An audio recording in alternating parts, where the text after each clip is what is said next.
Okay, first up we've got hands. For hands, there's really only one pick. The options are Hand of Reckoning, Beacon, or Crusader Strike. So for Prot, the only thing we're really going to be looking for here is Hand of Reckoning. There's a lot packed into this rune.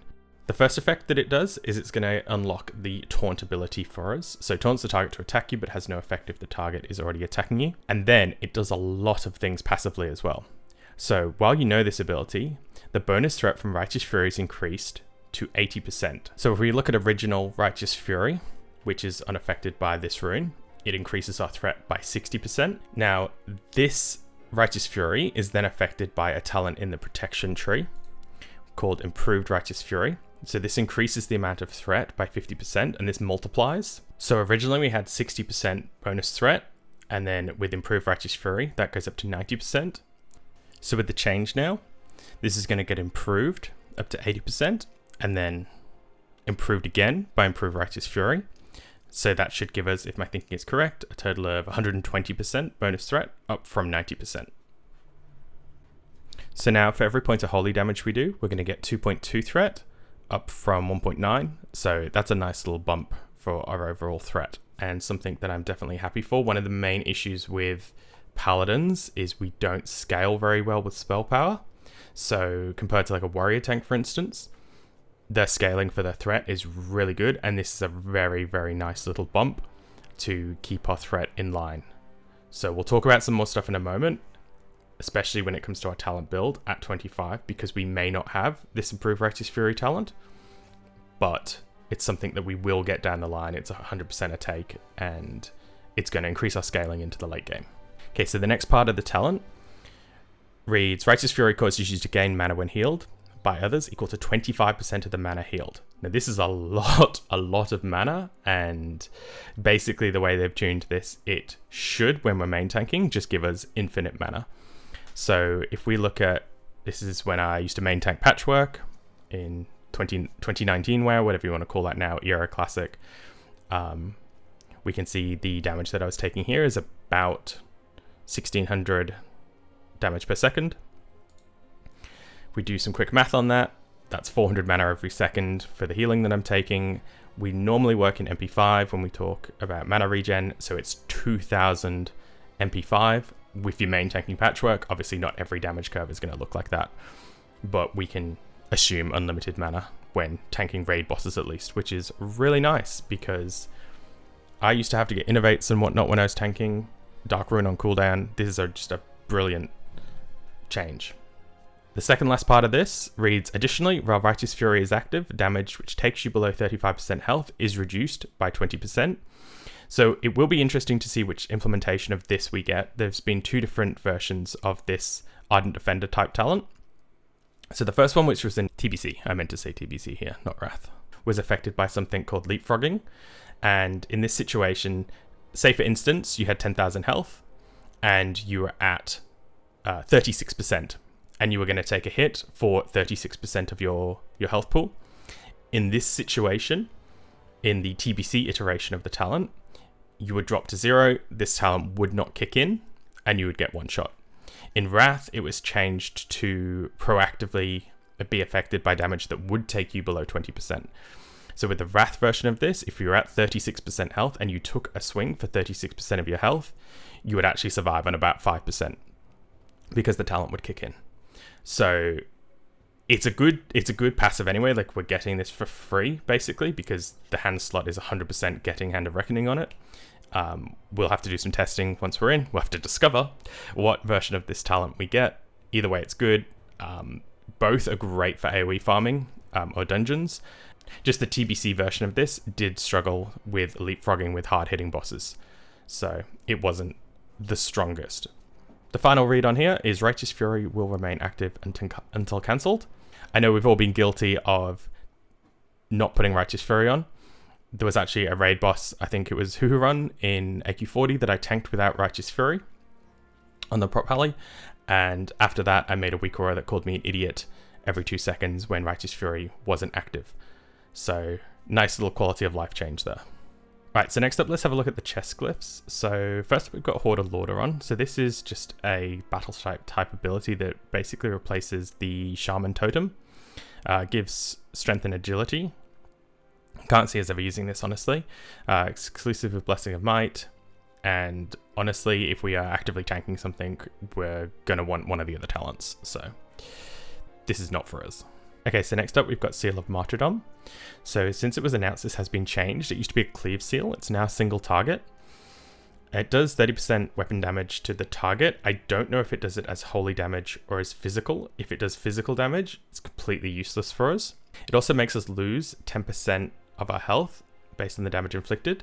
So somewhere where I could see this being useful is if we were tanking really easy content, perhaps where we were taking very little damage, and we were starting to run perhaps we could utilize this rune to take a little bit damage, get a little bit of mana back. It also does a replenishment type ability, but it's party members only, and we're probably going to be in a more tankier buffed group where a lot of the members don't have mana. The way this damages us, I could only see it being useful, if at all, in really easy content where we want to take more damage to get that mana back so we're not running and we can keep pushing buttons. But if we do end up using this, it'll probably be super niche. Next up, we've got Divine Storm. So this is an interesting one here because it basically doesn't require a two-handed weapon. So it does weapon damage 110%. So it does look like Divine Storm is going to be physical damage, so it won't be affected by our Righteous Fury.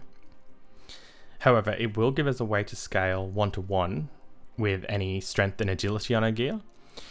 So if we don't need the defensive talent, which is coming up next, this might still be a really strong pick, especially for some snap threat on 4 targets, which is where Prot Paladin really does struggle, especially if we've got Rep Paladins running around with Divine Storm. It at least will allow us to get some threat on 4 targets on the rep. And I can imagine for running dungeons where most pulls you're only really up against 4 targets, hitting a Divine Storm into a conce is going to be relatively juicy and something that I'm excited to do. We've got Aegis here, which increases your block value by 30%. Now the thing is, at really low levels, we just don't have that much block value. You're blocking really low. The whole, one of the main points of blocking in Classic is a block can't be a crit. So you're pushing those crits smaller and smaller, the percentage of a chance that can be a crit or a hit. So it does what Readout does. So 10% chance to increase your block by 30%, the chance to block by 30%, lasts 10 seconds, and effect is not cumulative with Readout, so it's one or the other. So we're not going to be crit capped at level 25. So whenever Readout is active, this talent is effectively doing nothing apart from increasing our block value by such a tiny amount. So that's where my thinking comes in, that Divine Storm might actually be the best pick here. It also depends where they both unlock and if we do end up having lots of spell power gear available. But just really food for thought, and something that I'm going to play around with is perhaps Divine Storm is the meta level 25 talent. And as we become crit immune, which I do think is going to happen because of the Druid talent, the Druid rune that gives them crit immunity, they basically have a survival of the fittest. So if that's the case, we probably will become crit immune. And at that point, we're not getting readout procs. So I think in the end game, quote, level 60, Aegis is probably a better pick here than anything else. We'll probably also have more gear designed for us. We'll probably have a full set of spell power plate. But at level 25, the burst threat from Divine Storm, especially when we're running Dungeons and Trash, this could be a really good pickup. But let's continue on. Okay, so for our first leg option, we've got Avenger's Shield. So this is essentially a ranged cleave. You throw shield, you bounce it. Anyone that's played Prot Paladin has played this. We do have it instant now, which is good. It means we can throw it in combat. It hits 3 targets, it dazes, and it lasts for 10 seconds. So quite a long daze, which could allow us for some interesting kiting. If you're clutch pulling and, I don't know, maybe heal a zone, throw your Avenger's Shield, run away, kite them as they come down at the end of a pull, whatnot. It does do holy damage, so it's going to be affected by Righteous Fury. And honestly, Avenger's Shield's probably my favorite Prot Pally ability that they've added so far up to Wrath. So super happy to see this back, super happy to see this as an instant cast as well. Next up, we've got Exo. So this is instant in Classic, and this allows it to be used on any target, as well as increasing its crit strike against demons and undead. So I think legs here really highlight the ability to be able to switch your runes. So long as you're out of combat, you can change your runes, don't forget. So I could see an environment when we're going through Trash, we're playing Avenger's Shield, we get to the boss, Exorcist turns out to be really good single target threat. We switch our rune over before we pull the boss. And a great example of that is Rebook as well. So this is a interrupt, 10-second cooldown, also stops him being able to cast for 2 seconds. You're probably not going to need to interrupt all of the time, but imagine like going through a dungeon and you know a certain mob has a heal in the next pack. Quickly pop you this rune on, you're able to kick it if you don't have any other kickers in the party. When you're done, switch back to Avenger's Shield. I think plays like that are going to really separate the mediocre paladins to the better paladins that have a good understanding of the dungeons, the bosses, the abilities. You know, there might be a boss that has a fear, and you're sitting there thinking to yourself, oh, it'd be really nice to have a fear ward or a tremor totem. Switch your leg rune, all of a sudden, you are that tremor totem. So your inspiring presence periodically dispels fear and sleep effects on nearby party members. You essentially are a tremor totem. It does also solve the problem, at least Alliance side, of every priest not having to be a dwarf. I don't know about you guys, I've been in raids before where we've got 4 priests and 0 dwarfs because everybody watched the same video that said play what you want because everyone's going to be picking dwarf, and apparently every single priest in existence in Classic watched that same video and picked anything but dwarf. Last and certainly not least, we've got Divine Sacrifice.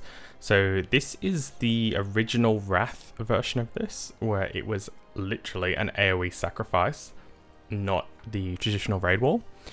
So 30% of damage gets taken by us for the party members, and dropping below 20% health will break the effect. The interesting thing here is that's also going to give you a damage and healing buff. This could be great when you're off tanking, but from a main tank perspective, you definitely don't want to be cruising down to 10% health. There's also not the ability to cancel aura like we do in Wrath, just to keep the flat damage reduction. And you also can't bubble and use this anymore, which was an update that happened. So it's going to be an off-tank ability, or if you're healing or DPSing, but I don't think we'll see any play from this when we're main tanking. So yeah, there you go. That's all the glyphs. A few little things we're going to discover and play. Super interested to see like how we unlock these, where these come from. It's actually great to be back. I'm so excited for Season Discovery, and hopefully I will see some of you around. Thank you. Leave me a comment. Let me know what you're excited for. Who's playing Dwarf? Who's playing Human? And let's do this.